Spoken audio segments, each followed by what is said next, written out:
back and thanks for taking the time to join me. I'm going to tell you just a simple, but it's a large lake olive pattern. Now the hook and the vise is a Amazon B170 size 10. The thread we're going to use to tie the fly is the uni thread 8/0 in light olive. Now I'm just going to come in, get the thread started at the eye. I'm going to run on probably about 4 or 5 mil of thread, remove the waist tag, and then bring my thread back up sort of way about 2-3 mil from the eye of the hook. Now the wing is going to be wood pigeon slips, so you need a right and a left. Now I have 2 wee slips off here, just a sort of way to get us started. And you want these to be curving away from one another, just like that there. Right, I'm just going to offer these up the hook. Just need to get them better level than that. Okay, I'm happy enough with that. Then I just take sort of a measurement of where I want to tie them in, probably roughly about the length of the hook or so. Just going to pinch and loop. Yeah, just going to come back again. Just go around, pinch and loop. Then just tighten up with your turns heading down the hook. Then I'm going to come in with my scissors and just from the top down, just trim them away with some sort of tapered cut. Now, just going to get a wee lick of wax onto my thread. Work my thread back up for the wood pigeon. Just come in and gently bring the wings back. Just put a small block of thread in the wing and then bring our thread back down over the cut ends. Now, I'm just going to work my thread down and past the point of the hook. Then I'm going to put in some cock hackle fibres for the tail. This is just a furnace hackle that I'm using for the tail. Right. The fibres is up to you. It's up to you how many fibres you want in your tail. Now I want that to be roughly the length of the hook, so I'm going to come in with a pinch and loop. Then take another 3 or 4 turns going down the hook to catch in our tail. Now I'm just going to put a turn in underneath the tail and tie up over the top just to get them to spay out a wee bit. Then we're going to come in and trim this just to where the taper is coming off. Now the body, this is a peacock quill that has been just already pre-stripped. Now what I like to do is just to moisten these because they are very brittle. Put another wee lick of wax on and then just work our thread up over the cut ends. Now I'm going to bring up the peacock quill. I get a couple of turns going at the back just because it's still got some of the fine hurl on it. And then we're just going to sort of rib the body.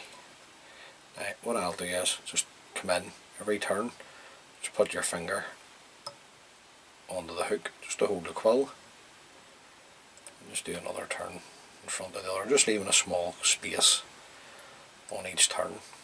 Now don't worry about the wing, the wing's grand. Just come in and hold your stripped peacock curl and just tidy up there. Just come in and trim away the excess. Now you gotta protect this at the back, so I'm just coming in with a very small amount of UV resin. Don't want this going into the fine hurl at the back, so just work it up and down. This is just to make the fly last just a wee bit longer. Then we'll come in and light that up to cure the resin. Oh, sorry, I'm shining that torch directly at the camera there. So just make sure it's well cured. Then we'll bring our thread back up. Now, just going to lift the wing again. Bring our thread in front. Back down. Oh, we like a wax. Now the hackle is just a ginger. Metz grade 2. Now I'm just going to tie this in with the underside of the feather facing myself. Dry fly style. Just catch that in. Just make sure you tie in the stem of the hackle nice and tight. Come in, trim away that wee stem. Now I'm going to put in just a wee drop of dubbing for the thorax. And this is just the dark olive. SLF. I'm not looking a huge amount of the dubbing. Just enough to create a wee thorax. Now, you can fish this on the lake. You want to fish it on the rivers. You'll probably start tying it from a size 12 down. Now, I'll just come around with our hackle.